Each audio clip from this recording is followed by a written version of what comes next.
नमस्कार, आप सबको भोजपुरी वीडियो में चैनल में स्वागत है। भोजपुरी चैनल को लाइक करो, सब्सक्राइब करो, कमेंट करो। अभी देखा गाना आइल बा लहंगा लखनऊ 2 वीडियो आ गई बा। देखे के बाद चैनल के सब्सक्राइब करी, लाइक करी, कमेंट करी, आपके पास जल्द पहुँची।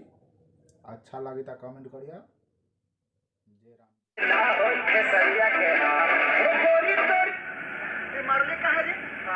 विवादित में बारा तो नयका विवादित का बारे विवादित इस बार कुछ नहीं खे। इस बार तो बिल्कुल फ्रेश लहंगा लखनऊ 2 आ गई बा। तू आ गई तभी हम लोग दिखाओ भाई, तू दिखाओ हमरा भी नहीं बा। दिखाओ देखो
हम नहीं बोलेंगे, तुम ही लोग बोलो।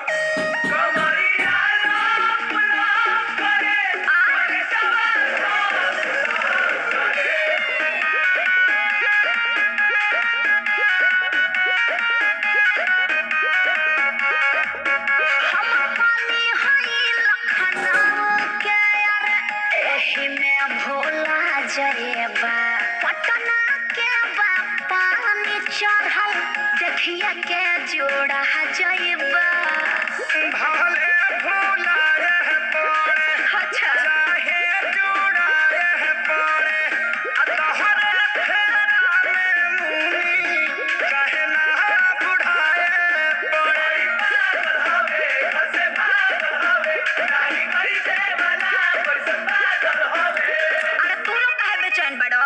अरे जलवा है हमारा ना खाए के मिले छेना गाड़ी चालू करके चल जा तू दिखा के सिखा रही हो कमर करे करे से माथा करे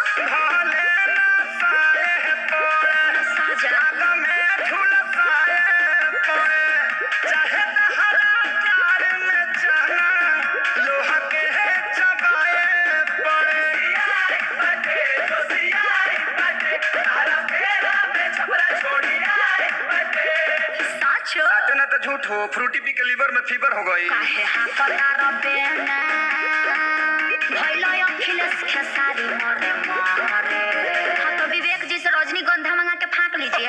कमरिया सुघर हो जा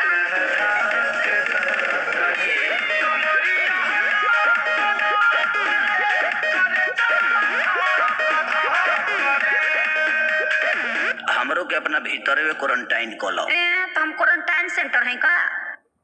अरे वीडियो देख के तो मजा आ गई भाई। वीडियो तो करता होई नु इलाका केकरो होई धमाका तो हमेशा खेसारी भैया के रहेला।